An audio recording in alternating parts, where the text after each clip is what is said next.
નમસ્કાર દર્શક મિત્રો, સ્વાગત છે તમારું આજના પોડકાસ્ટમાં. ભારતીય સંસ્કૃતિ અને જ્યોતિષશાસ્ત્ર સાથે સંકળાયેલો એક બહુ જ મહત્વનો વિષય એટલે કે પિતૃદોષ. પિતૃદોષ શું છે, એની લોકો પર શું અસર થાય અને એ બાબતે લોકોને ઘણા બધા પ્રશ્નો થતા હોય છે. બસ તો આજે પિતૃદોષ માટે આપણે દરેક વસ્તુ વિશે વાત કરવાના છે. તો બોલાવી દઈએ આપણે લાલ કિતાબના એક્સપર્ટ હરિવર્ધનભાઈ ચોકસીને. નમસ્કાર દાદા. નમસ્તે મિત્રો. તો દાદા, જ્યારે પણ આમ કહેવાય ને કે હંમેશા લોકો એવું કહેતા હોય કે પૂર્વજોના આશીર્વાદ લેવા જોઈએ, કારણ કે એ તમને ફળે ને તો તમે ઘણા આગળ આવી શકો, તમે જીવનમાં બહુ જ સફળ થાઓ. અને જ્યારે પણ આવી રીતે પૂર્વજોની વાત થતી હોય તો ત્યારે આપણે પહેલું જ યાદ આવે કે પિતૃદોષ. તો પિતૃદોષ એમ જોઈએ તો એ શું છે? જ્યોતિષશાસ્ત્ર અનુસાર પિતૃદોષ એ શું કહેવાય? જનરલી જ્યોતિષમાં પિતૃદોષ એટલે લોકો એવું માને કે ભાઈ આપણાથી થયેલું નુકસાન, પિતૃને આપને કોઈક નુકસાન પહોંચાડ્યું છે એવી માન્યતા છે.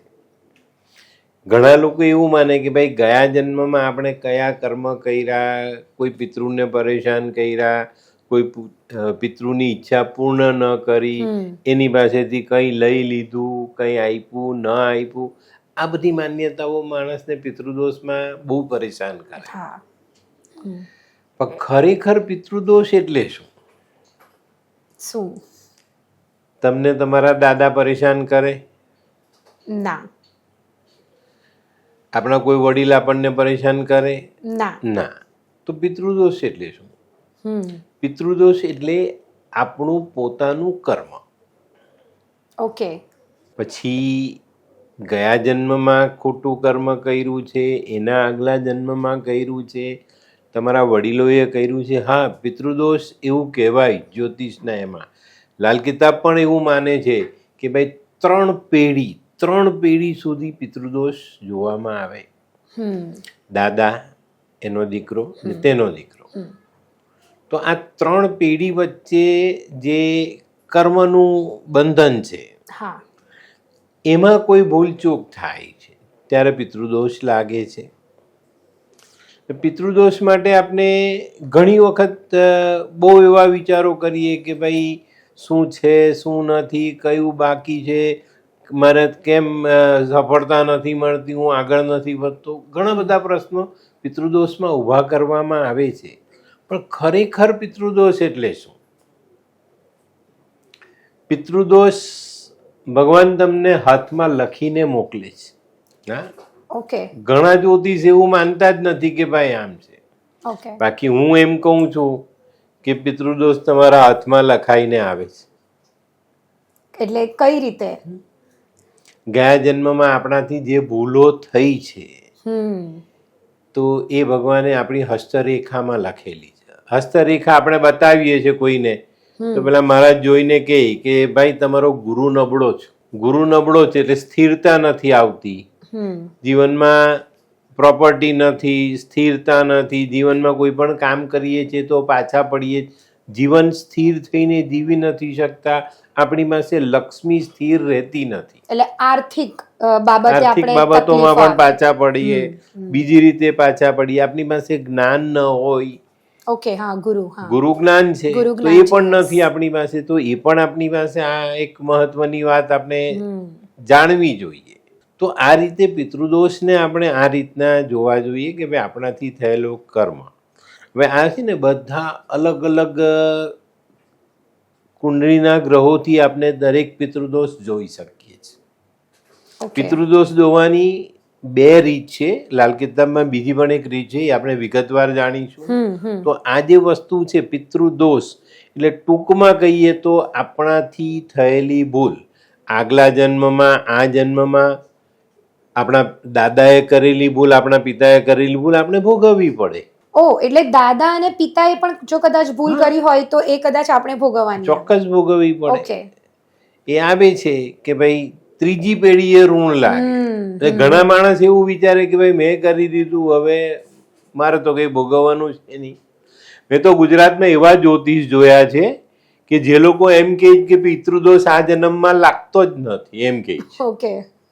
એટલે આ જન્મમાં તમે ભૂલ કરો ને, એમનું એવું કેવું છે કે આ જન્મમાં તમે ભૂલ કરો તો એની સજા નહીં થાય. ચાલે તો આ જન્મમાં 2-3 મર્ડર કરાય ના થાય.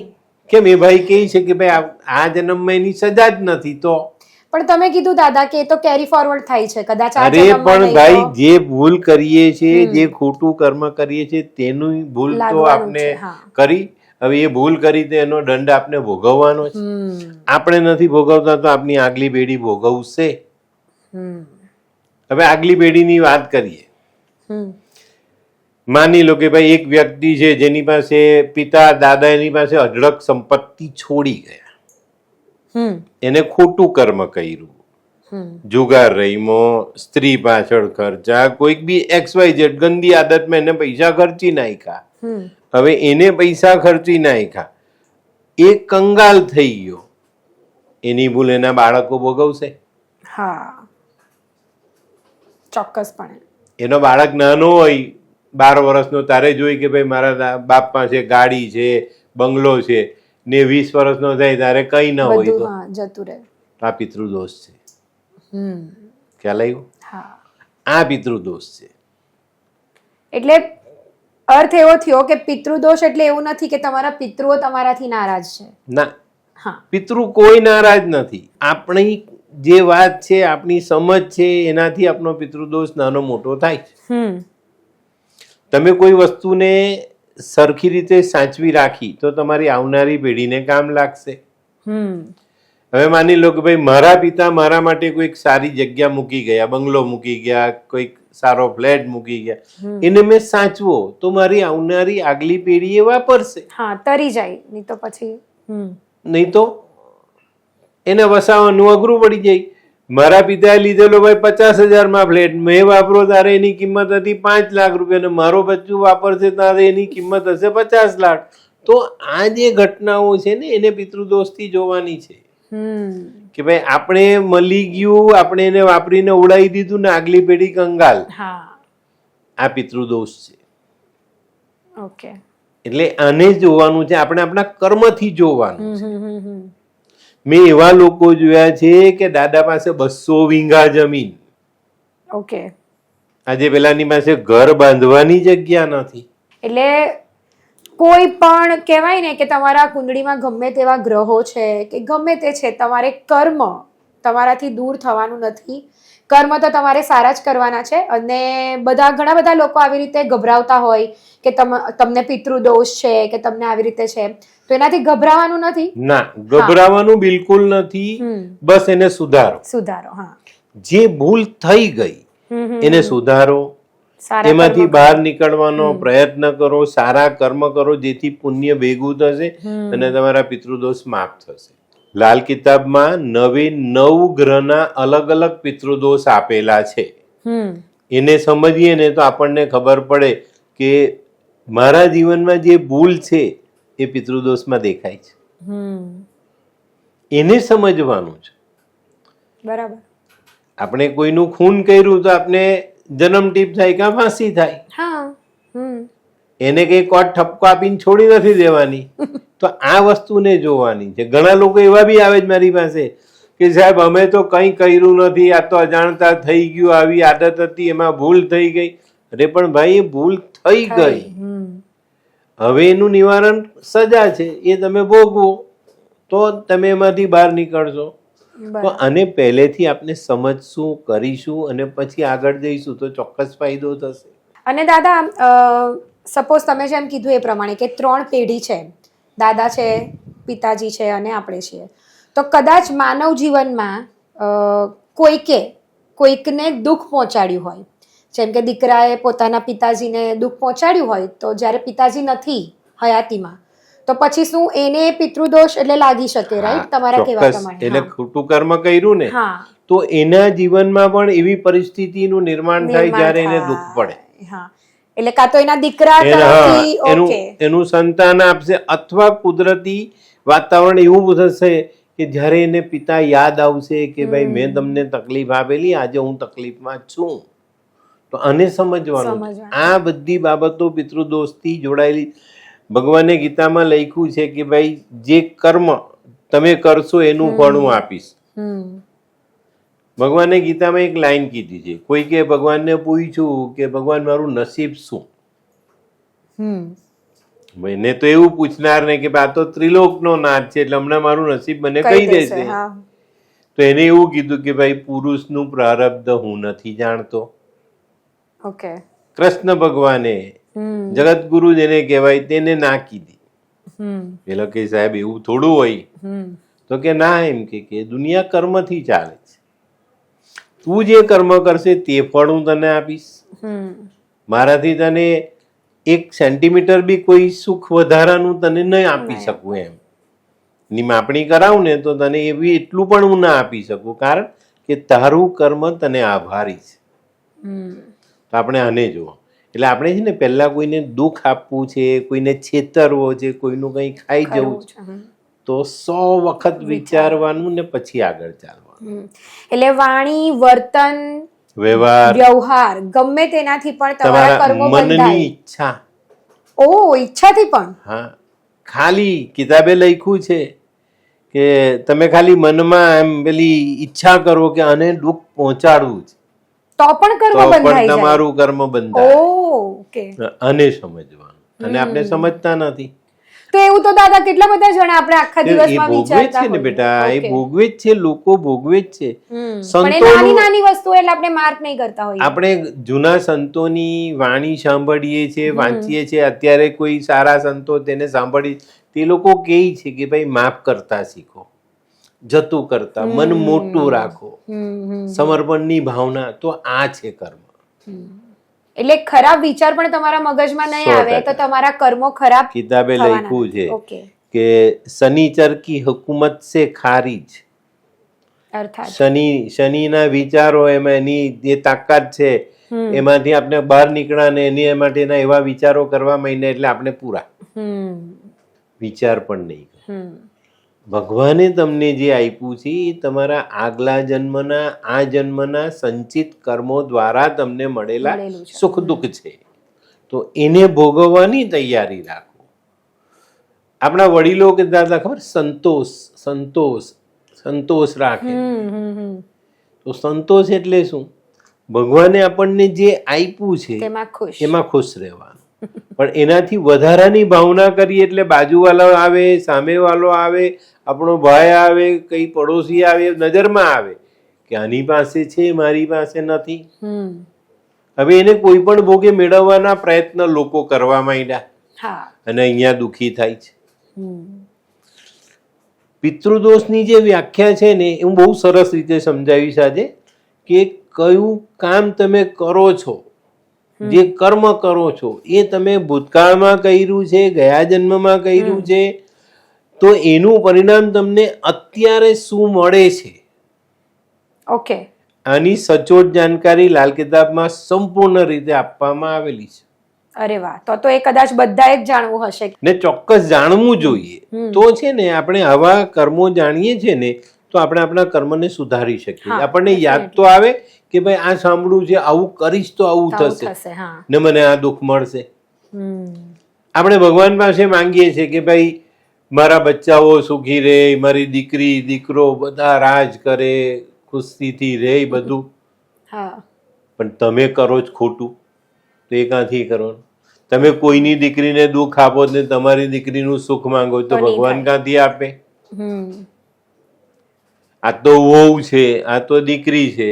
વહુ દીકરીનો ફરક છે, ત્યાં પણ આ તકલીફ છે. કોઈકની તો દીકરી જ છે વહુ. હા, પણ કિતાબે લખ્યું છે કે ભાઈ તમે પારકાની દીકરીને દુઃખ આપશો તો તમને દુઃખ મળશે. બહુ સિમ્પલ.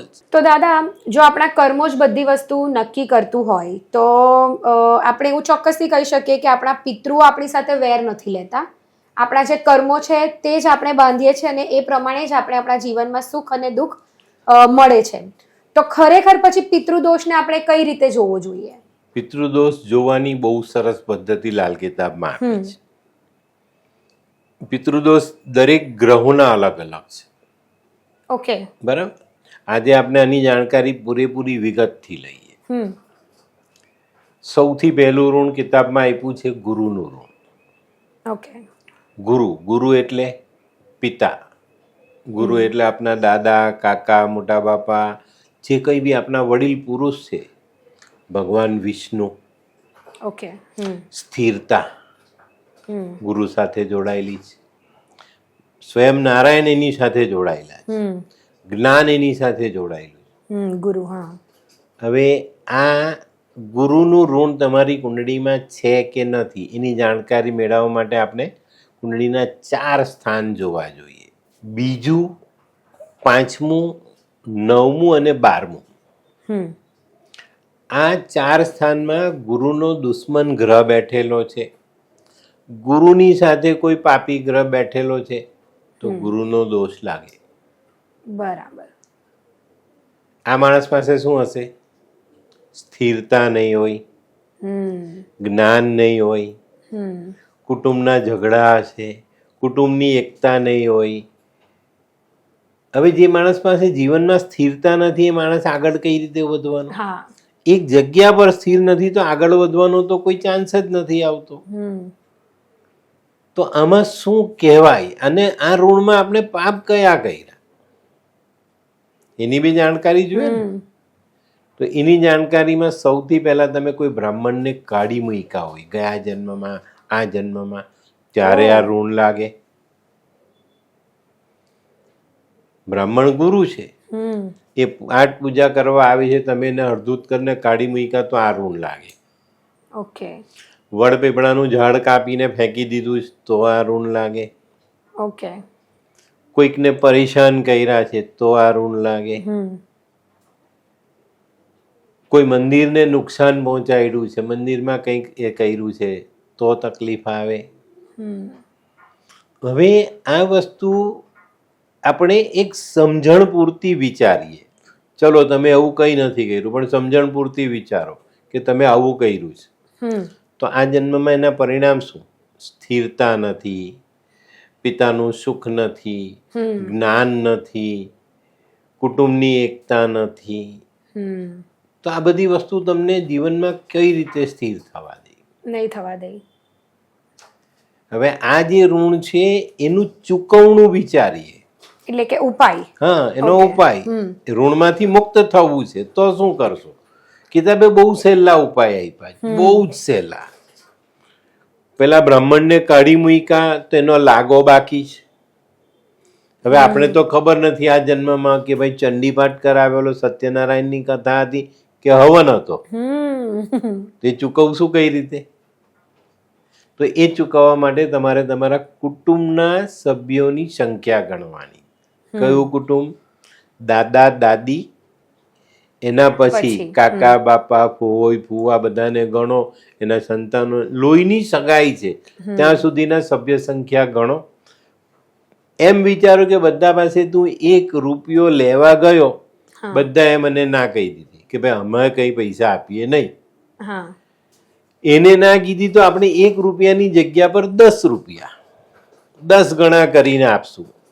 હવે આ 10 ગણામાં આપણે માન્યું કે ભાઈ આપણા કુટુંબના 30 સભ્ય હતા તો 30 સભ્યમાં આપણે 30 ગુણ્યા 10 કર્યા 300. 300 રૂપિયા તમે જે ભગવાનમાં માનો છો એના ગલ્લામાં નાખીને ભગવાનને પ્રાર્થના કરો કે ભાઈ મારાથી કંઈ ભૂલચૂક થયેલી, પૈસા રહી ગયેલા મેં નાખ્યા છે, તમે ચૂકવજો. ભગવાન પર ભરોસો કરવો પડશે. નહીં તો પછી એવો બી શક કરે કે આ નહીં ચૂકવે તો. એવું નથી, એ ચૂકવશે. અને ગલ્લામાં કેમ? ગલ્લામાં એટલા માટે કે મંદિરનું કામ થશે, કોઈક પ્રસંગ આવશે, એમાં ચૂકવણા થાય ત્યારે મંદિરનો ગલ્લો ખુલે ને એમાંથી ચૂકવાય. તો એ જે ચૂકવણું છે ને, તમારા જે પૈસા છે ને એ એવા વ્યક્તિ પાસે જશે જેના તમારા બાકી હતા. એટલે ફાળો સ્વરૂપે જશે. આપણે તો દાન કરી દીધું, આપણે તો ભગવાનને આપી દીધા, પછી ભગવાન એને એમાં વાપરા. અરે વાહ, કેટલો સરળ ઉપાય. બરાબર. વડપીપળાના ઝાડને પાણી પીવડાવો, મંદિરમાં સાફ સફાઈ કરો અને કોઈ ગરીબ અસ્થિર માણસને મદદ કરો. આટલા નાના ઉપાયથી ચોક્કસ ફાયદો થાય. ગાય, કાગડો, કૂતરો એને ખવડાવો, એનાથી પણ તમારા પિતૃદોષ કપાય છે. પણ આ વસ્તુને આપણે સમજવાની છે. આને સમજશું તો આપણે આગળ ચાલી શકશું. બરાબર. તો લાલ કિતાબના જે ગુરુનો દોષ, જે માણસ અસ્થિર છે એવા લોકોએ આવા ઉપાય ચોક્કસ કરવા જોઈએ. અને પોતાના જીવનને સ્થિર કરવા માટે સંપૂર્ણ પ્રયાસ કરવા જોઈએ. તો દાદા આ તો થયો કે ગુરુ ગ્રહ માટેનો દોષ. તો એવા અલગ અલગ બીજા પણ ગ્રહો માટેના દોષો છે? આના પછી આવે આપણો સૂર્ય. ઓકે. સૂર્યનું ઋણ બહુ મહત્વનું છે. સૂર્યનું ઋણ જેની કુંડળીમાં હોય ને એ માણસો જીવનમાં અથાગ પ્રયત્ન પછી પાછા પડે. ઓકે, એટલે સફળતા નહીં મળે. સફળતા નહીં મળે. એ બહુ મહેનત કરે. એક માની લો કે એક સેલ્સમેન છે, એની કુંડળીમાં સૂર્યનું ઋણ છે, એ સામેના માણસ પાસે ઓર્ડર લેવા ગયો, એને બહુ બધું સમજાવે, બહુ મોટા પ્રયત્ન કરે કે મારો ઓર્ડર પાસ થાય, મને ઓર્ડર આપે, હું કાંઈ 2 પૈસા કમાઉં, પણ એ પાછો આવે. એ તો બહુ અઘરું. સૂર્ય તેજ, સૂર્ય પ્રભાવ, સૂર્ય કન્વિન્સ કરવાનો પાવર નથી એની પાસે, એટલે એ માણસ પાછો આવ્યો. એ સામેના માણસને મનાવી જ નહીં શકે. સમજી વિચારીને કરેલું કામ અટકે, પાછું પડે, અહીંયા આ તકલીફ આવે. આ દોષમાં છે ને એક સૌથી મોટી, બહુ મોટી એક એવી કરામત છે, એને ખામી કહીએ, કુદરતની કરામત કહીએ, પણ બહુ જ અલગ પ્રકારની અસર આવે. જેમ કે માણસ જ્યારે અંત સમયે પહોંચે ત્યારે પોતાના શરીરને મૂવ નથી કરી શકતો, હલાવી નથી શકતો. ઓકે. આવા ઋણમાં બહુ ચોક્કસ અસર આવે. છેલ્લા સમયે આપણે શરીર હલાવી નથી શકતા. સૂર્યનો દોષ, અગ્નિ દોષ. આ દોષ જ્યારે લાગે છે ને, એ જે રીતે લાગે એ રીતની અસર આપણા જીવનમાં આવે. તમે કોઈને જોવા જાઓ, કોઈની ખબર લેવા જાઓ ને એ જો પોતાનું શરીર હલાવી નહીં શકતો હોય તો માની લો કે એની કુંડળીમાં સૂર્યનું ઋણ છે. આ ઋણ લાગે કઈ રીતે? જમીન પર ચૂલા બનાવો, કોઈ સારા પ્રસંગોમાં આપણા બારણામાં પેલી ભઠ્ઠી બને, એમાં આગ મુકાય, એની પર રસોઈ થાય, એ થાય, પછી આપણે એને કાઢી નાખીએ, થાય. તો જમીન જે તપે, ચૂલાની નીચેની આજુબાજુની જમીન જે ગરમી એનાથી તપે, તો જમીનની અંદર રહેલા નાના નાના જીવજંતુઓ મરી જાય. એને પોતાનું શરીર હલાવવાનો મોકો મળતો નથી. એ સેમ કન્ડિશન તમને છેલ્લા સમયમાં મળે. તો પિતૃદોષ, તમે જે કર્મ કર્યું એને અનુરૂપ તમને ભગવાને સજા આપી. પણ ઘણી વખત દાદા એવું પણ થાય કે આ બધું તો કદાચ કોઈકને ખબર પણ નહીં પડે કે આપણે આ ભૂલ કરેલી છે. નથી પડતી ને. આપણે અહીંયા એમ જ છે ભાઈ, પિતૃદોષ પિતૃદોષ પિતૃદોષના નામે અઠંગ લોકો એવા લૂંટ કરે છે કે જેનાથી કઈ ખબર જ નથી પડતી. પેલો 4 વાર પિતૃદોષ કરાય પણ એને કઈ નથી. પણ આ કર્મને જાણો, તમારાથી થયેલી ભૂલને શોધો અને એનું નિવારણ લાવો. આનું નિવારણ એટલું બધું સરળ છે, એટલું બધું સરળ કે આપણે એની કલ્પના પણ ન કરી શકીએ. અને હું એક વાત કહું, આપણા જે પૂર્વજો થઈ ગયા, જે સંતો મહંતો બહુ વિદ્વાન હતા, બહુ જ વિદ્વાન, એ લોકોએ આપણા જીવનમાં વાર તહેવાર રીત રિવાજ જે મૂક્યા છે ને, એની સાથે આનું નિવારણ મૂક્યું છે. તો નિવારણ ચોક્કસથી બધાને જાણવું હશે. આપણે ઉત્તરાયણમાં કયા ગ્રહનું દાન કરીએ? ગ્રહનું દાન? સૂર્ય. સૂર્ય. હા. આ દોષ સૂર્યનો દોષ, અગ્નિ દોષ. અગ્નિ, સૂર્ય, મંગળ, બંને અગ્નિ. તો આ જે દોષ બન્યો એમાં આપણે સૂર્યનું દાન, ઘઉં, ગોળ, તાંબુ, લાલ વસ્ત્ર, વર્ષમાં 2 વખત પણ જો મંદિરમાં દાન કરો ને, તેનું નિવારણ, આ ઋણમાંથી મુક્તિ મળે. ઓ, બહુ જ એટલે સરળ ઉપાય. કેટલો સરળ. ને એમાં પણ માત્રા ફિક્સ નથી. માત્રા તમારી મરજી, તમારી પરિસ્થિતિને અનુરૂપ. કુદરત એને સ્વીકારે જ ને તમને માફ કરે છે.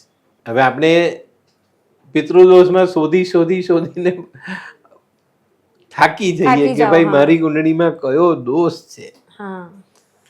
હવે આ દોષ હોય ને પેલા મહારાજ એને કઈક જુદી જ પૂજા કરાવ કરતો હોય, પેલો 4 વાર પિતૃદોષ કરી આવે, કઈ ચાંદોદ ને કરનાળી ને કાંકા જઈને નાહીને આવે ને ત્રંબકેશ્વર જશે ને ગયા અને સિદ્ધપુર બધે જઈ આવે, એનો પિતૃદોષ પૂર્ણ ન થાય. પણ જે છે તેને તમે ઓળખો.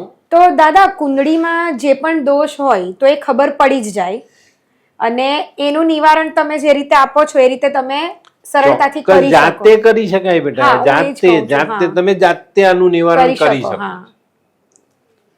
કર્મ કોણે કર્યું? આપણે કર્યું, આપણે એને ભોગવી લીધું, પતી ગઈ વાત.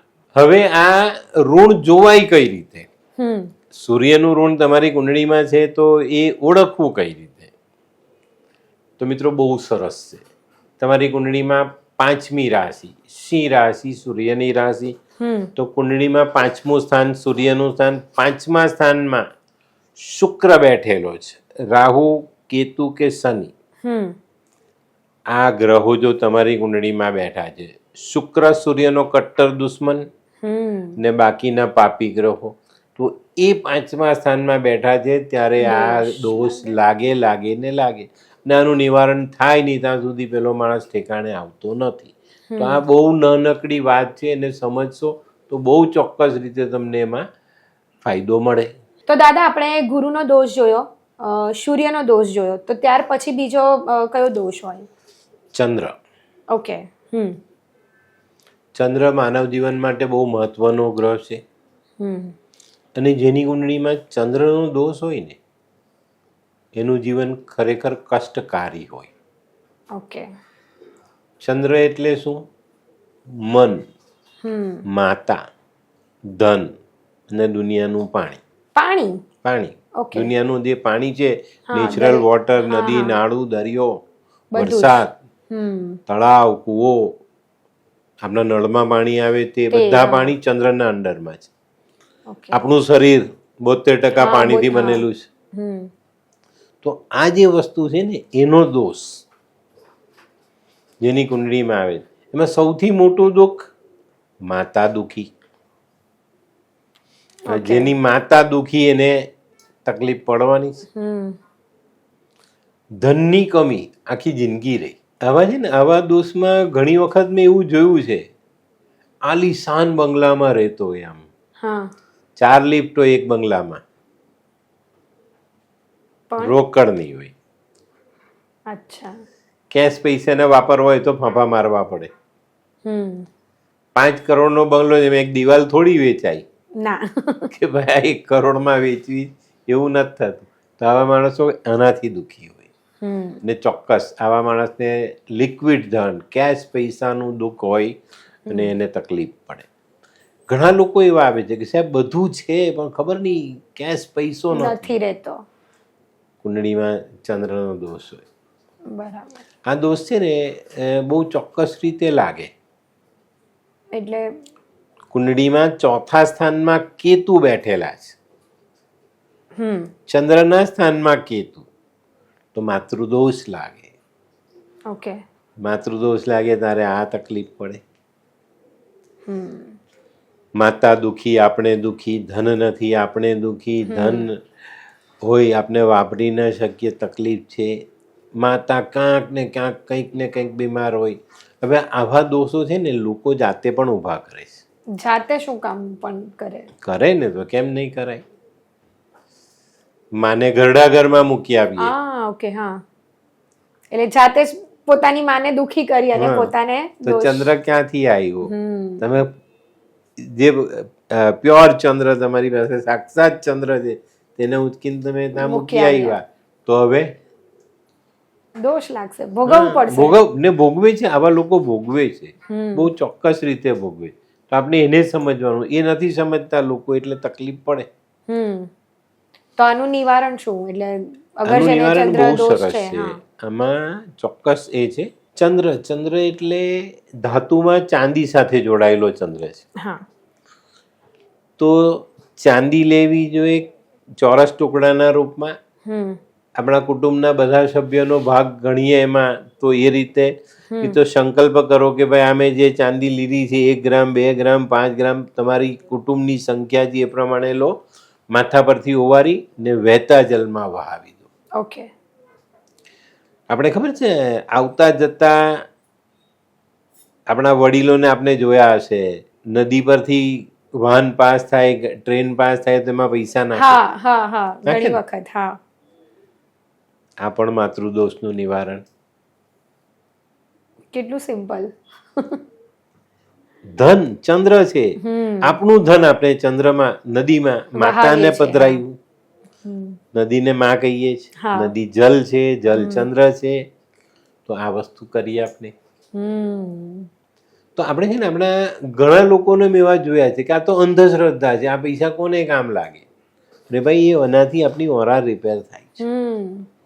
એટલે કરવાનું. હા, કરવું જોઈએ માણસ. કોઈ રૂપિયા 2 રૂપિયાનો કોઈન તમે આજે પધરાવો તો તમે ગરીબ નથી થવાના.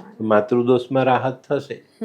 બહુ સ્પષ્ટ છે આ બધી વસ્તુઓ, પણ આપણે એને ઓળખતા નથી, જાણતા નથી, એટલે પરેશાન થઈ. એટલે વર્ષોથી જે લોકો બધું જે બનેલું છે, જે લોકો કરે છે, તેને હવેની જે પેઢી છે ને તે કસેક ને કસેક આવી રીતે જ જોઈ છે કે આ બધું અંધવિશ્વાસ છે. પણ એ બધું કોઈક ને કોઈક રીઝનથી થતું હોય. એટલે જે આપણે આપણા દાદા દાદી કે નાના નાની પાસેથી જે શીખેલા છે એને આપણે જો કદાચ ચાલુ રાખીએ, ભલે તમે માનો નહીં માનો, તો એ કસેક ને કસેક તો તમને ફળ આપશે. 100% ફરક આવે. એનું કોઈ પણ નાનામાં નાનું કર્મ, એનું ફળ આપણે ભોગવવાનું છે. એની તૈયારી સાથે જીવનમાં ચાલવું, એના સિવાય ક્યાંય પણ છૂટકો નથી. ને ભગવાન કોઈને કર્મ કોઈને છોડતું નથી. આ વસ્તુ બહુ જ મહત્વની છે. અને આને સમજી લેશો ને તો જીવનમાં દુઃખ નહીં આવે. બહુ જરૂરી છે. નવગ્રહમાં અમુક ગ્રહો એવા છે, આવશે આગળ, કે જે દુઃખ માણસ વેઠી નથી શકતો, જેના જીવનમાં છે એનું નિવારણ નહીં કરે તો એ માણસ એમાંથી નીકળી નથી શકતો અને ઘણી બધી તકલીફો ભોગવે છે. એટલે દાદા, આ જે ચંદ્ર દોષ પરથી મને એક વસ્તુ તમે કીધું ને કે જે આપણા ઘરે જે ચંદ્ર છે એટલે કે આપણી માતા, એને તમે ઘરડા ઘરમાં મૂક્યા છો. એટલે તમે પોતે જ આમ કહેવાય ને કે પિતૃ તો નહીં કહી શકાય, પણ તમે હયાતીમાં જ જોઈને દુઃખી કરતા હોય એ પિતૃ જ થયા. આપણે મા બાપને એમ કે મૈરા પછી પિતૃ કરીને વાત કરીએ છીએ, પણ જીવતી માને તમે મૂક્યા એવા માતાની, તમારા કોઈ બી વડીલને તમે દુઃખ આપશો તો એનું પરિણામ તમને ભોગવવું પડે. અને એ આવે જ છે, દરેક વ્યક્તિને આ વસ્તુ મળે જ છે. એટલે આ જ એકચ્યુઅલ પિતૃ દોષ છે. આ જ પિતૃ દોષ છે. આ જ તમે માતા, હવે આપણી જ માતા નહીં, કોઈ પણ આ દોષ. હા, હું સમજાવવામાં, એક સ્ત્રી માતા બની, એને કોઈ બાળકને જન્મ આપ્યો ને ત્યારે તમે એને દુઃખ આપ્યું, તો પણ તમને આવા દુઃખોનો ભોગ બનવું પડે. માં છે ને, એટલે આને બહુ ચોક્કસ રીતે સમજવું પડશે. તમે આને આપણે એવું માનીએ આપણી માતા તો હવે નથી, હવે તો કોઈ દોષ લાગવાનો જ નથી. ના, તમારા ઘરમાં બહાર કોઈ બીજી રીતે કોઈકની સાથે તમે જોડાય છે, એ સ્ત્રી માં બનીને તમે એને પરેશાન કરો છો, તો ચોક્કસ એ થાય એનું પરિણામ તમને આ રીતના મળે. તો દાદા, આપણે 3 દોષ અને એના નિવારણ જોઈ લીધા. તો હવે એ સિવાય બીજો કયો દોષ હોઈ શકે? હવે મુખ્ય ઋણ આવે આપની કુંડળીમાં શુક્ર. શુક્ર એટલે પતિ પત્ની, લક્ષ્મી, આરામ, ऐश આરામ, પતિ પત્ની વચ્ચેનું ફિઝિકલ રિલેશન, આ બધી વસ્તુ શુક્રના અંડરમાં. અને આનો દોષ જ્યારે લાગે જ ને ત્યારે માણસ જીવનમાં ઘણો દુઃખી હોય. ઓકે. લગ્ન કર્યા, પતિ પત્નીના સંબંધો સારા નથી, ઝઘડા થાય છે, પૈસો નથી, આરામ નથી, સુખ નથી, ઐશ્વર્ય નથી. પત્ની બહુ સરસ મળી પણ 2 જણ વચ્ચેના ફિઝિકલ રિલેશન સારા નથી, તો આ વસ્તુ અહીંયા તકલીફમાં મૂકી દે. હવે આ જે દોષ છે ને એને બહુ સરસ રીતે સમજવો જોઈએ, બહુ પ્રોપર છે. તમે કોઈ સ્ત્રીને દુઃખ આપ્યું, કોઈ પ્રેગ્નન્ટ લેડીની હત્યા કરી, કોઈ આપણું જીવન સાથી છે તેને આપણે દુઃખ આપીએ, એને પરેશાન કરે, એને બીજી રીતે ક્યાંક ને ક્યાંક આપણને એને મુસીબતમાં મૂકીએ છીએ, તો આવા રોષ લાગે. કોઈ સ્ત્રીને તમે જીવનમાં દુઃખ આપ્યું, તો કોઈની સાથે પ્રેમ કર્યો, એને તરછોડ્યા, તો આ વસ્તુ આવશે. તો આ બધી વસ્તુઓ થાય છે. હવે આજના જમાનામાં શું છે, આ નાકા પર બીજી છે, પેલા નાકા પર બીજી છે, તો હવે એ ક્યાંથી સુખી થવાનું? નહીં થવાય. હવે એ માણસ માંગે છે કે ભાઈ મારે જીવનમાં બધા સુખ જોઈએ જ, શુક્રના લક્ષ્મી જોઈએ જ, ઐશ્વર્ય જોઈએ જ, પત્ની સારી જોઈએ છે, બધા સુખ માંગે તો નથી મળતા. નહીં મળે. તમારા ઘરનું ગાડલું શુક્ર, ઓકે. તકિયો શુક્ર, ઘરના પડદા, બેડની ચાદર શુક્ર, આરામની ઊંઘ નથી. ખ્યાલ આવ્યો? તો આ શુક્રના દોષમાં બહુ જ સમજણ કેળવવાની છે. માણસે પોતાના કર્મને સુધારવાના છે અને પછી જીવનમાં આગળ ચાલવા. તો આના પણ કોઈક નિવારણ હશે? નિવારણ તો બહુ બધા છે, પણ પહેલા શુક્ર આપણે જીવનમાં ક્યાંથી આવે એને જોઈએ. તો કે બીજું સ્થાન શુક્રનું, કુંડળીમાં 7મું સ્થાન શુક્રનું. આ સ્થાનમાં શુક્રના દુશ્મન ગ્રહ સૂર્ય, રાહુ અને ચંદ્ર, આ ત્રણમાંથી એક ગ્રહ બેઠેલો છે બીજા અથવા 7મા સ્થાનમાં, તો શુક્રનો દોષ લાગે અને આવા માણસના જીવનમાં શુક્રના સુખમાં કમી આવે ને આવે, ચોક્કસ આવે. તમે કર્મ જ એવું કર્યું છે તો તમને કુદરત એનો દંડ આપવાનો. તો આને સમજવાનું. આને આપણે સમજતા નથી અને પછી ભગવાન પાસે માંગીએ કે નહીં ભાઈ મને આપ. હવે આનું નિવારણ છે ને બહુ સરસ, ગાયની સેવા. બહુ સિમ્પલ. આપણા ઋષિમુનિઓ બહુ હોશિયાર હતા. એ લોકોએ આ વસ્તુને આપણા રોજિંદા જીવનમાં મૂકી કે પહેલી રોટલી ગાયને ખવડાવો એટલે કુટુંબ જળવાઈ રહી. ખ્યાલ આવ્યું? શુક્ર સારો રહે એટલે જીવન અપ ટુ ડેટ રહે. તો આ જે ઘટના છે ને એને આપણે જીવનમાં ક્યારેય વિચારતા નથી. ગાય ભગાવો, ગાયને મારો, બરાબર, ગાયને રોટલી નહીં આપવાની કે અહીંયા બગાડી જશે. હવે તો ગવર્મેન્ટે જ ગાય બંધ કરી દીધી કે ભાઈ શહેરમાં ગાય નહીં ભરે. ગૌશાળા જાઓ, જ્યાં ગાય છે ત્યાં જાઓ, પણ ગાયની સેવા અચૂક કરો. ગાયની સેવાથી શુક્રના દોષમાં બહુ મોટી એ થાય. શુક્રના દોષમાં શારીરિક તકલીફોમાં આપણા શરીરનું કેલ્શિયમ ઘટે, મરદાના તાકાત, સ્ત્રી છે તો એને બચ્ચું પેદા કરવાની તાકાત નાશ પામે. સ્ત્રીની બોડીમાં ગર્ભાશય શુક્ર છે એટલે એમાં તકલીફો પણ આવી શકે. ગર્ભાશય વગરની સ્ત્રી કામણી જ નથી ને, તો અહીંયા તકલીફ પડે. તમારી બોડીમાં, સ્ત્રીની બોડીમાં ગર્ભાશય, ઓવરી, અંડકોષ જે બને છે તે આ બધું શુક્ર છે. આવા દોષોમાં આ પરિણામ આવે. આવી સ્ત્રીને બાળક ન થાય, પુરુષના સ્પર્મ કાઉન્ટમાં કમી હોય. હવે અહીંયા આ બધું તો કોઈ વિચારી જ નહીં શકે દાદા. પિતૃદોષ આનું નામ છે બેટા. અને પિતૃદોષ જોવાના. આપણે પિતૃદોષથી એ કરીને તમે પાઠ પૂજામાં એક બહુ સરસ તાકાત હતી એ સમય. હું એમ કહું છું આજે પણ હશે.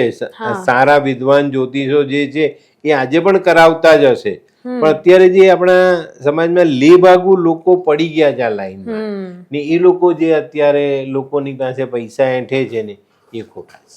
એટલે કદાચ એને ફાયદો પણ નહીં થાય, ખાલી એમને જ ફાયદો થાય. અને ફાયદો, તમારી પાસે સમજણ નથી તો તમે સામેના માણસને શું આપી શકો?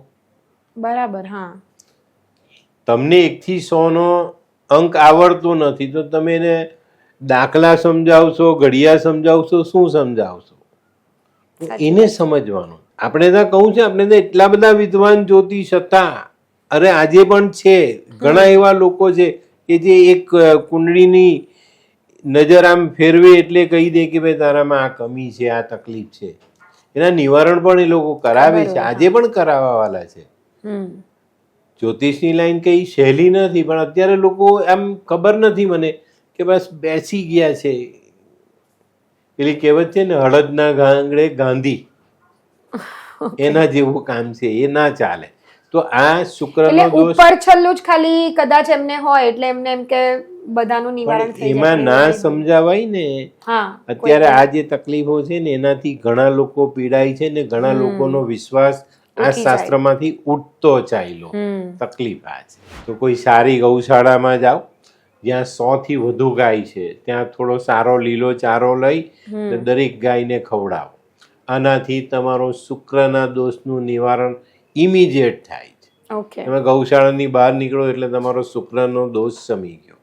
ગાય શુક્ર છે ને ગાયને જ્યારે પણ ખવડાવો ને ત્યારે ગાયને હાથ લગાવો. ગાયમાં શુક્રની ઓરા ભરપૂર છે.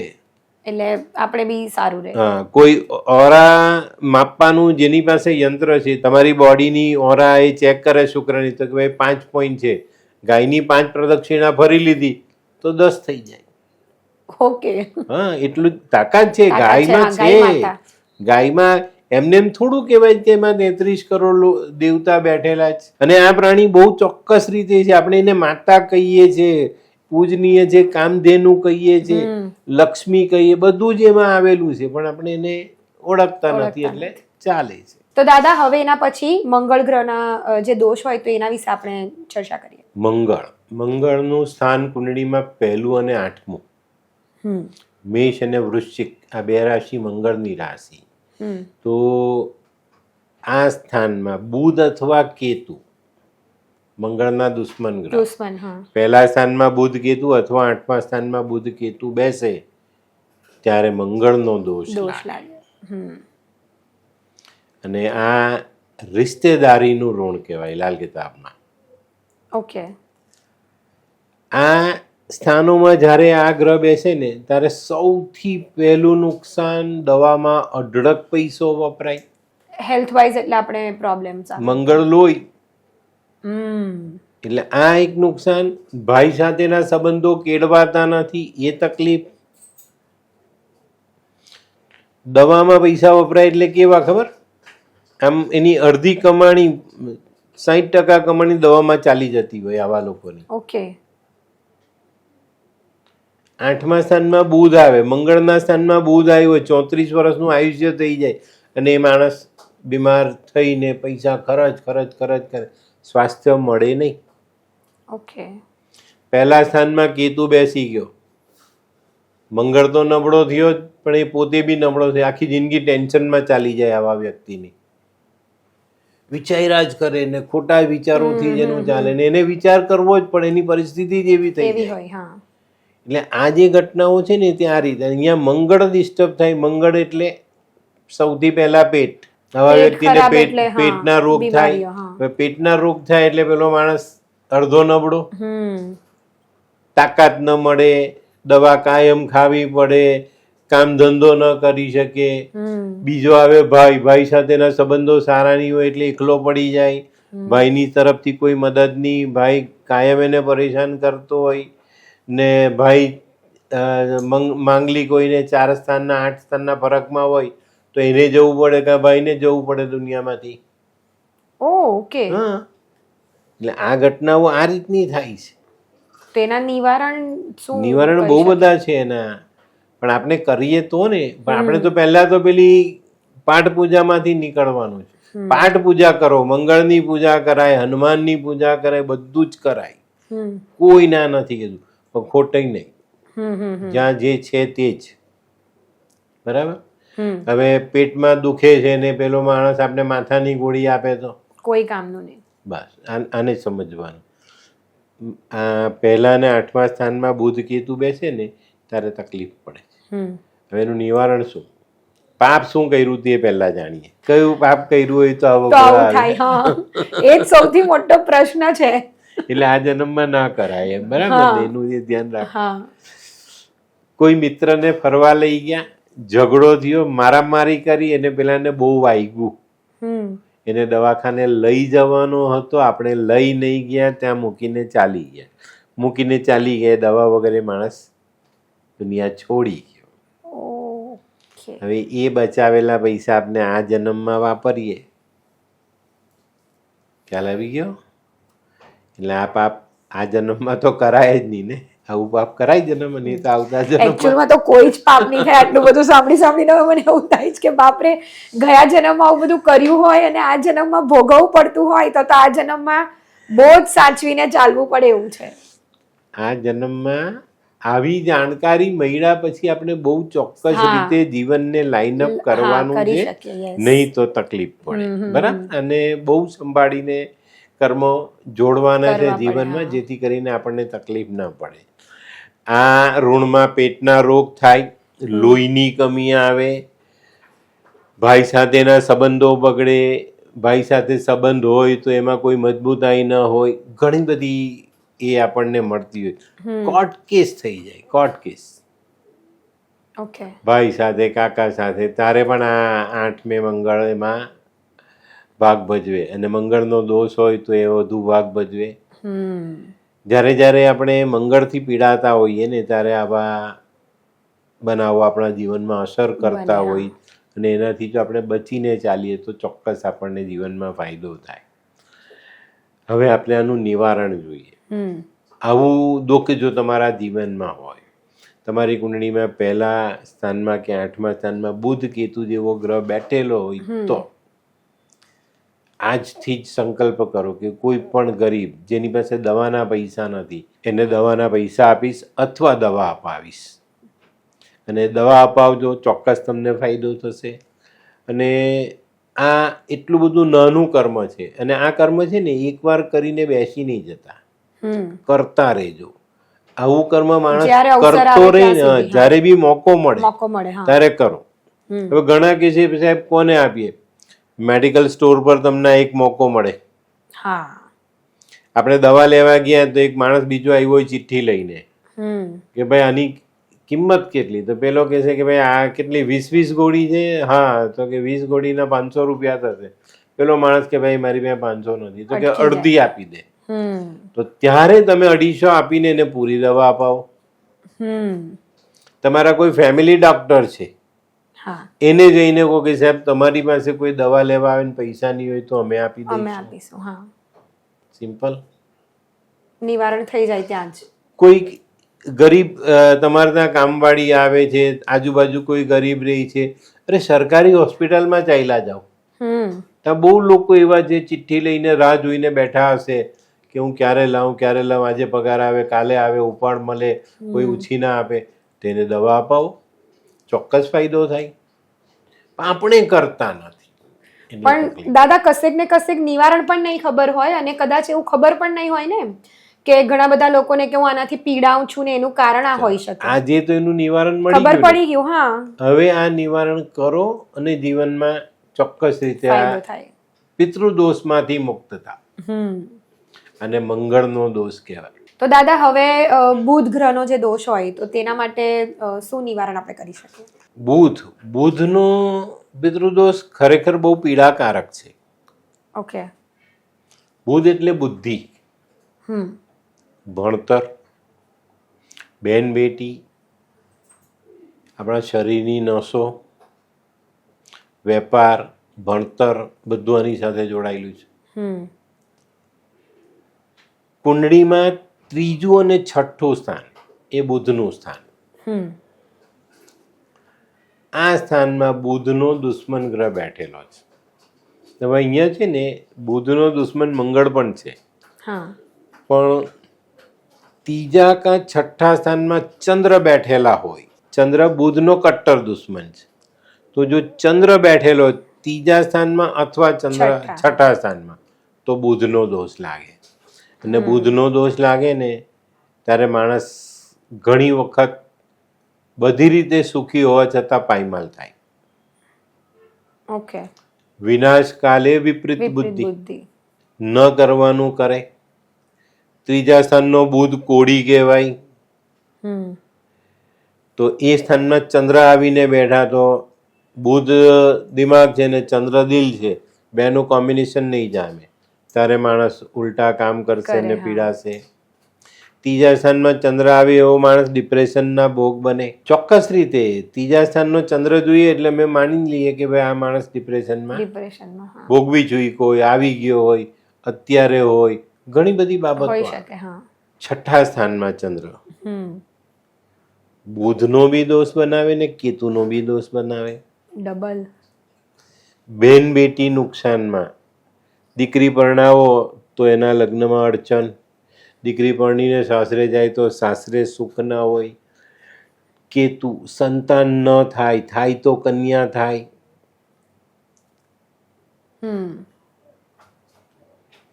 કેતુનો દોષ છેલ્લે જોઈશું, પણ આ સ્થાનમાં આ રીતના જોવાય છે. જેનો બુધ બગડે એનું બધું બગડે. તો આ વસ્તુ પર ફોકસ કરવાનું છે આપણે, અને એને જાણીએ, એને સમજીએ તો જીવનમાં આપણે ઘણી બધી જે ખરાબ ઘટનાઓ એને નિવારી શકીએ. આ વસ્તુ પર બહુ પ્રોપર ધ્યાન આપવાનું. ઘણા લોકો બુધથી એટલા બધા પીડાય છે જેને ખબર જ નથી કે હું બુધથી પીડાઉં. હા હા એ કંઈ બીજી જ બાજુ ભટકે છે અને બીજી જ ક્રિયાઓ કરતા હોય છે, પૂજા કરતા હોય છે, ઉપાય કરે છે. આ લોકો દવા હંમેશા ખાય. ઓકે.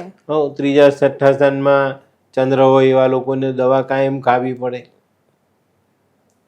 બહુ સિમ્પલ.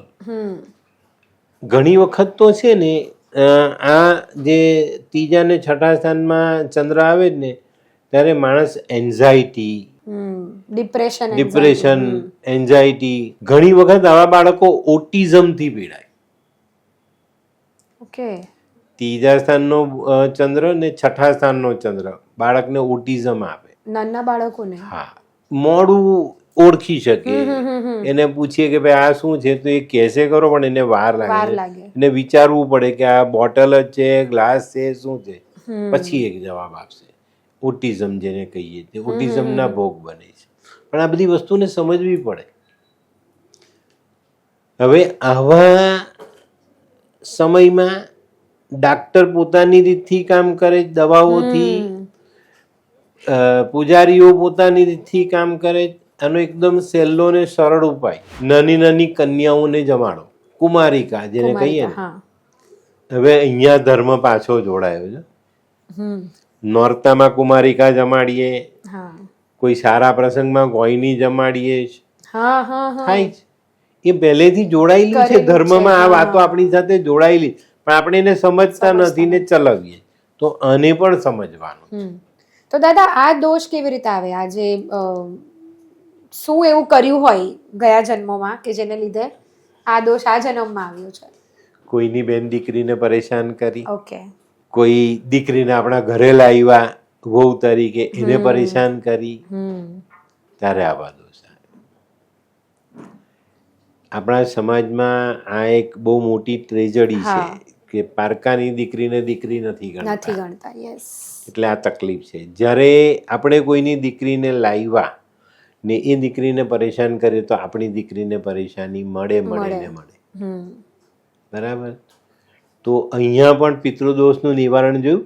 ગયા જન્મમાં કરેલી ભૂલ, તમારા ગયા જન્મમાં તમારા કુટુંબમાં કોઈ સ્ત્રીની હત્યા થઈ, કોઈ દીકરીની હત્યા થઈ છે એને બહુ જોર જુલમ અપાયો, તો આ જન્મમાં તમારી દીકરી ભોગવે. તો દીકરીઓને પરેશાન કરતા પહેલા તમારી દીકરીઓનો વિચારવું પડે કે ભાઈ અમારી દીકરીઓને શું મળશે.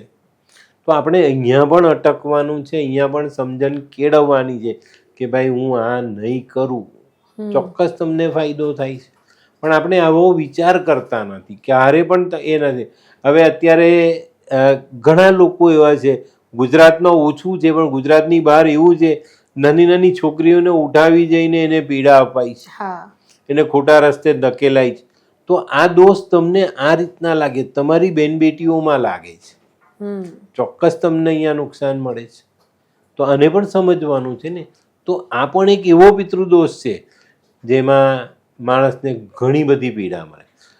તમારા બાળકને ઓટિઝમ છે, તમારું બાળક અપાહિજ છે, મંદ બુદ્ધિ છે, આ દોષથી આવે છે. તો શેના માટે કરવાનું?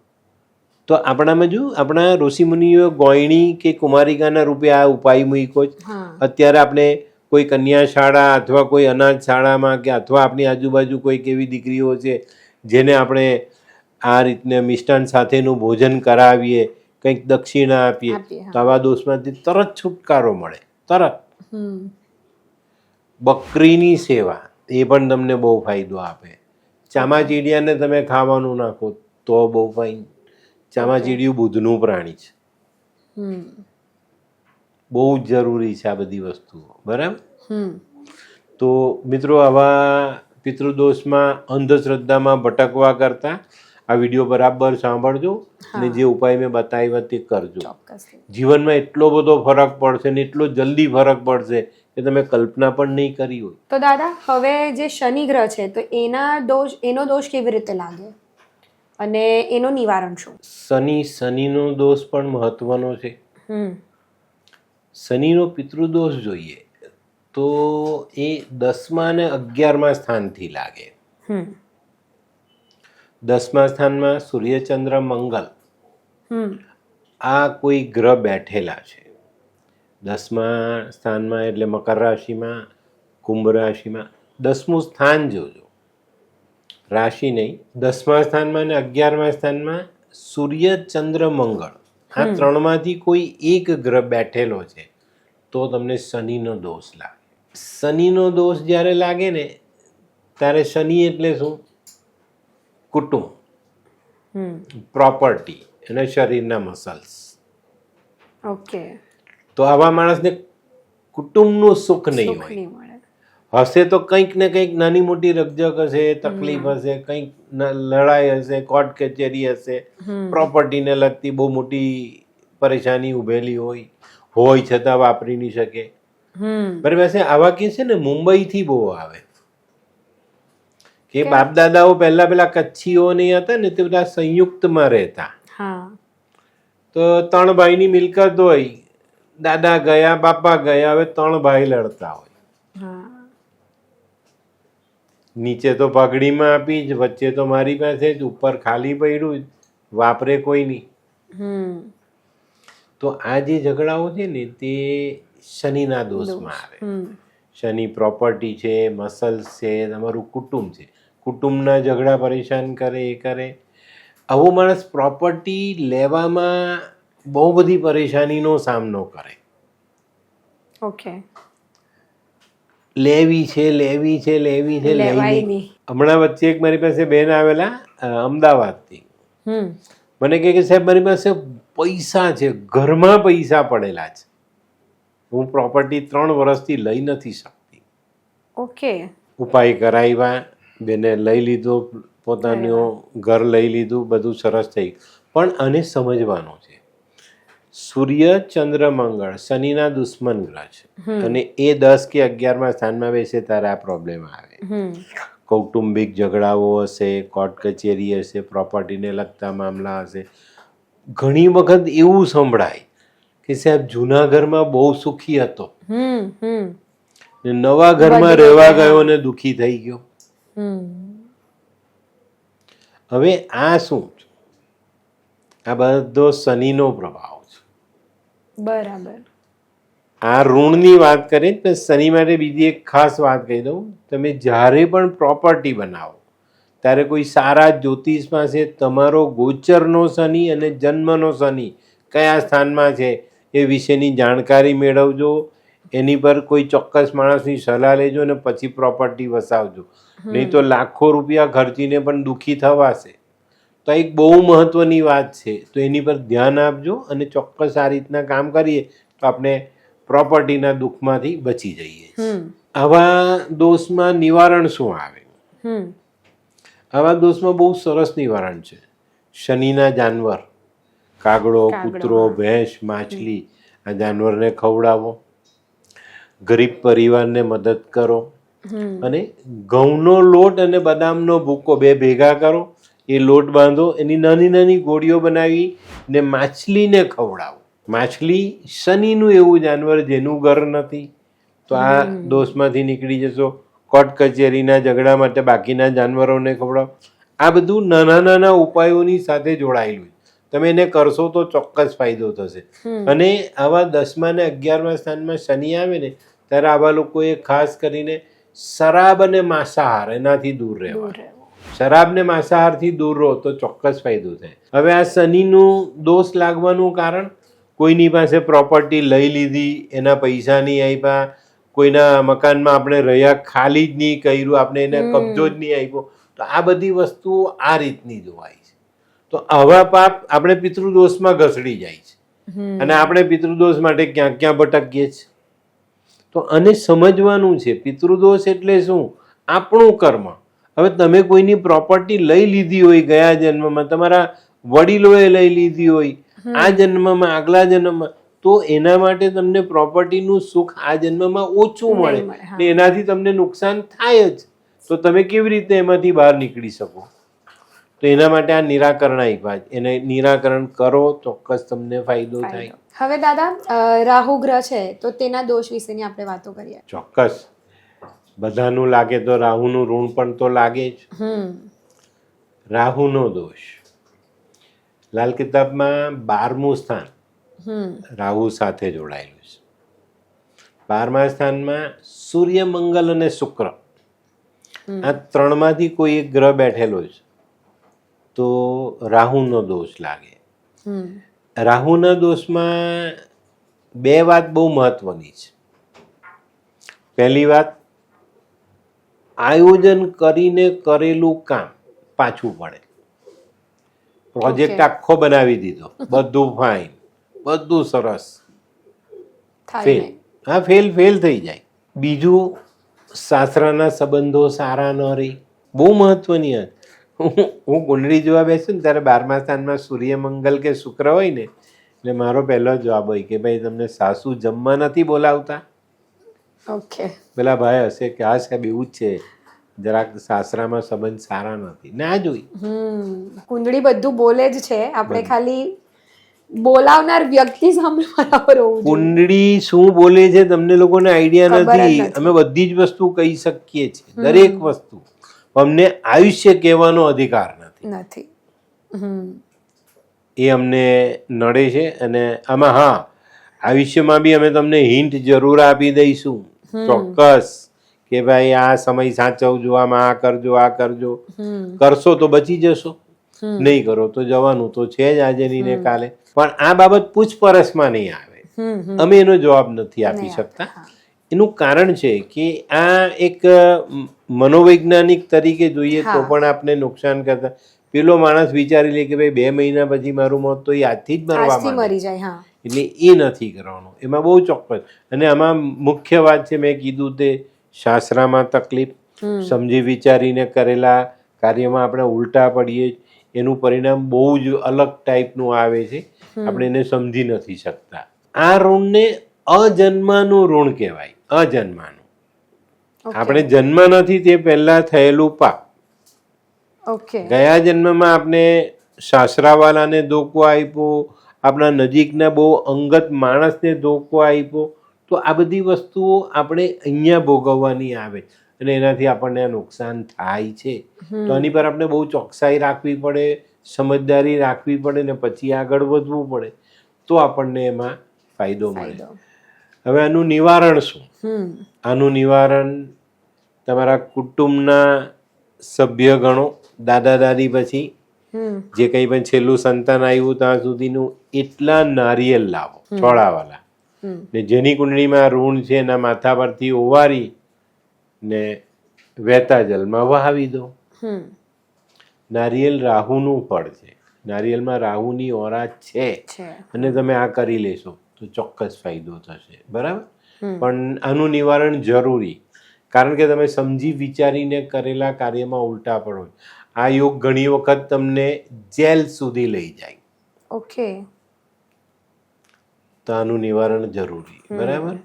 આવા લોકોએ એક વખત જેલના સળિયાને હાથ લગાડવો જોઈએ.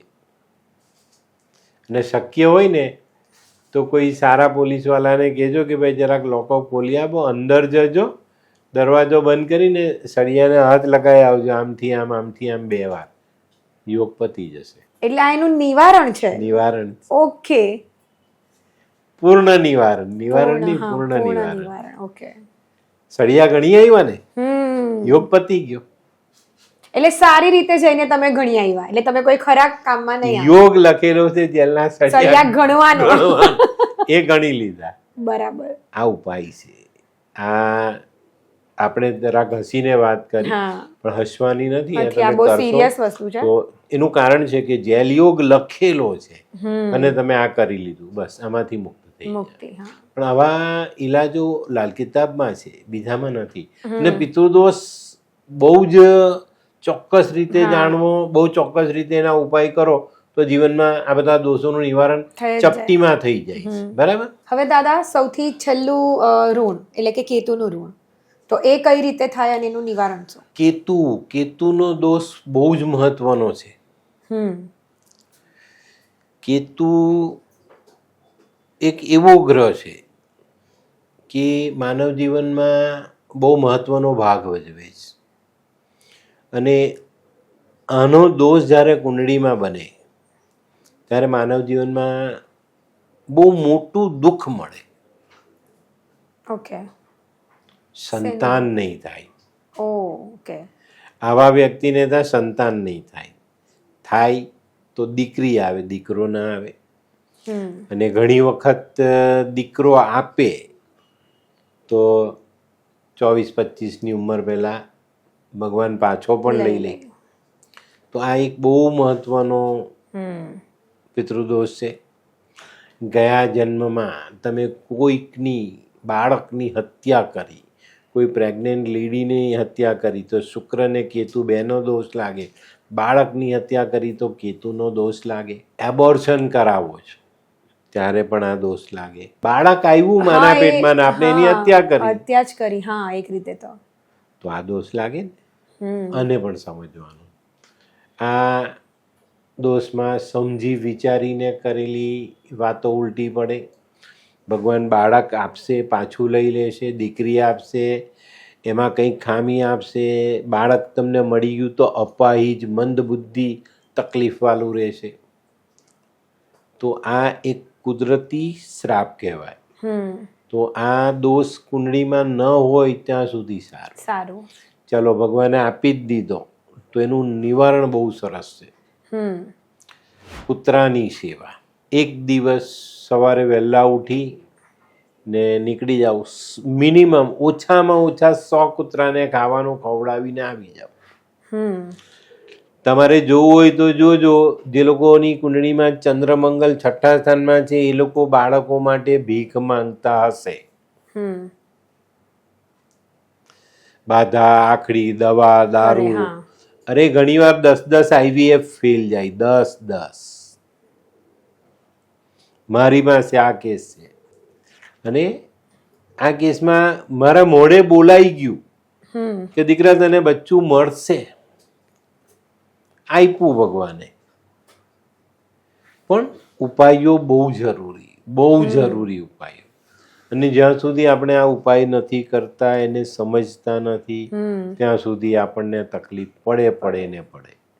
તો આની પર આપણે ચોક્કસ એક સમજદારી રાખવાની છે કે કેતુનો દોષ 6ઠા સ્થાનમાં ચંદ્ર અથવા મંગળ, આવો વ્યક્તિ ડિપ્રેશનમાં જાય, એન્ઝાયટીનો ભોગ બને, ઘણી વખત લાંબા ડિપ્રેશનમાં જાય. આવનારા બચ્ચા અપાહિજ આવે, બચ્ચાઓ મંદ બુદ્ધિ આવે, અપંગ આવે.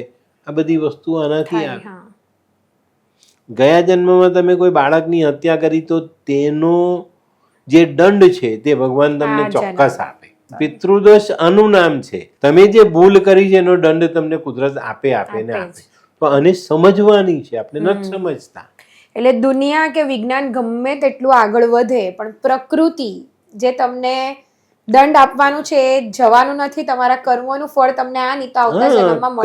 કર્મ એ બહુ મહાન છે અને કર્મથી દુનિયા ચાલવાની છે. આપણે એને સમજતા નથી એટલે આપણે આ બધું ભોગવીએ છીએ. એના માટેનો ઉપાય ખૂબ સરસ છે. શનિવારે રાત્રે છે ને બિસ્કિટના કે આપણે કૂતરાને જે કંઈ ખવડાવતો એવી વસ્તુના 100-125 કૂતરાને ખવડાવાય એટલી વસ્તુ શનિવારે રાત્રે ભેગી કરી લો. ને રવિવારે સવારે વહેલા 4:30-5 વાગે નીકળી જાઓ. નીકળી જાઓ ને જેમ કૂતરો મળે તેમ ખવડાવી દો. સવારનો ટાઈમ એટલા માટે પસંદ કરો કે તમને કૂતરો રોડ પર મળે.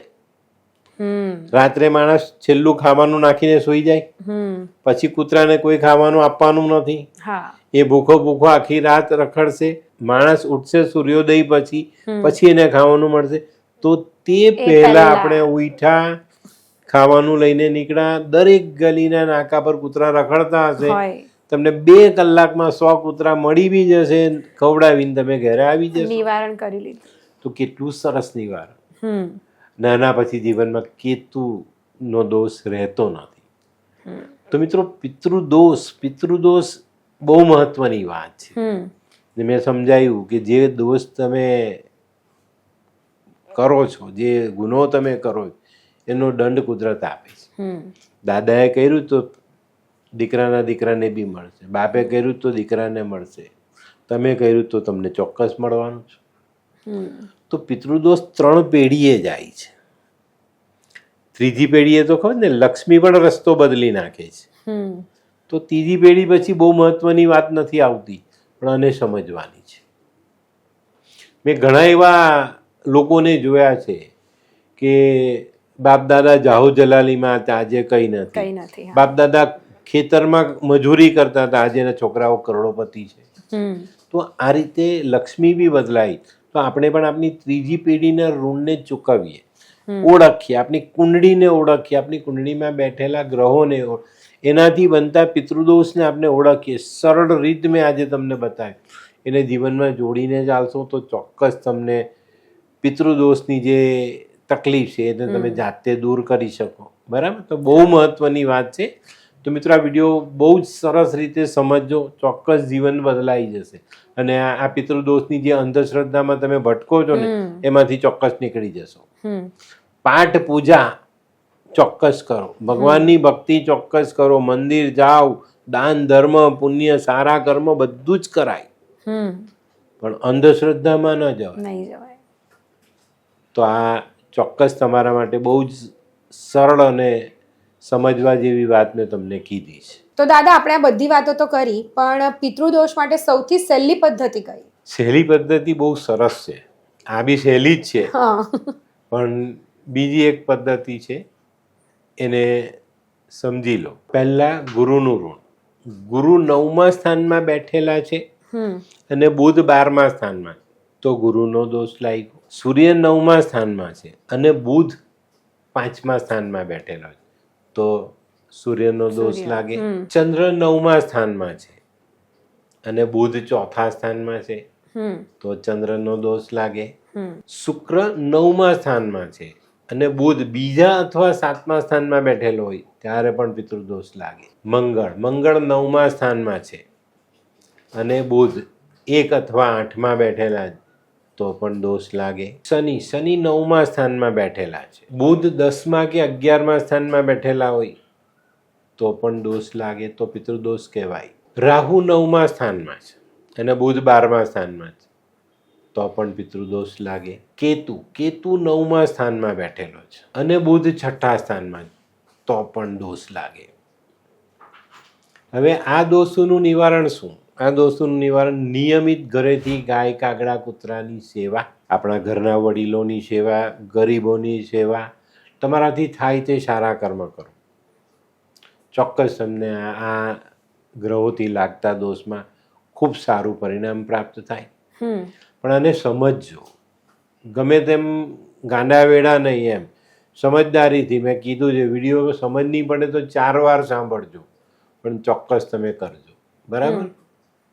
તો મિત્રો આ ચોક્કસ તમને જાણકારી મળી. સહેલામાં સહેલી રીત પણ મેં તમને આપી દીધી, તો એને સમજીને જીવનમાં આગળ ચાલજો. પિતૃદોષમાં અંધશ્રદ્ધા નહીં, શ્રદ્ધા અને કર્મ. તો મિત્રો ઘણા બધાને તમે એવું બોલતા સાંભળ્યા હશે કે આને પિતૃદોષ છે કે એટલે કદાચ દુઃખી છે, પરંતુ જો આજના આ વિડીયોમાં તમે એકદમ ધ્યાનથી દરેકે દરેક ગ્રહોની માહિતી સાથે તમે તમારા જીવનમાં આ બધું જો વસ્તુ ઉતારશો, એના નિવારણ કરશો, તો પિતૃદોષ તમને કદાચ નહીં નડે. સારા કામ કરો, કોઈને દુઃખી નહીં કરો, વાણી વર્તન વિચારથી પણ નહીં. તો બસ આટલા સરળ ઉપાયો છે, તમારા જીવનમાં એને પણ ઉતારો. અને આવી રીતે જે કોઈ પણ એવું કહે છે કે પિતૃદોષથી બહુ ગભરાવાનું, તો એવું નથી. તમારા જો કર્મ સારા હશે તો તમારે ગભરાવાની જરૂર નથી. આ વિડીયો તમે ચોક્કસથી ધ્યાનથી સાંભળજો. કદાચ નહીં સમજ પડે તો દાદાએ કીધું એ પ્રમાણે 2 થી 3 વખત સાંભળજો. અને જો તમને એવું લાગે કે કોઈક દુઃખી છે, કોઈકના ગ્રહો ખરાબ છે, તો એને પણ આ વિડીયો મોકલી આપજો. શું ખબર, કદાચ આ જ સારું કામ તમારા સારા કર્મ બાંધે અને એને પણ સુખ મળે અને એ પણ કશેક ને કશેક સારું થાય, તો તમારા કર્મો પણ સુધરશે. દરેકે દરેક ગ્રહોના દોષ વિશેની સચોટ માહિતી તો દાદાએ આપી જ છે, પણ એ છતાં પણ જો તમને કશુંક સમજ નથી પડતી અથવા તો તમે કોઈક બીજી રીતે પણ પીડાતા હો તમારા જીવનમાં, તો ચોક્કસથી તમે હરિવદનભાઈ ચોકસીનો સંપર્ક કરી શકો છો અને તમને ચોક્કસથી એમાં રાહત મળશે. બસ, તો આ સાથે હું તમારી સાથે વિદાય લઉં છું. જય શ્રી કૃષ્ણ.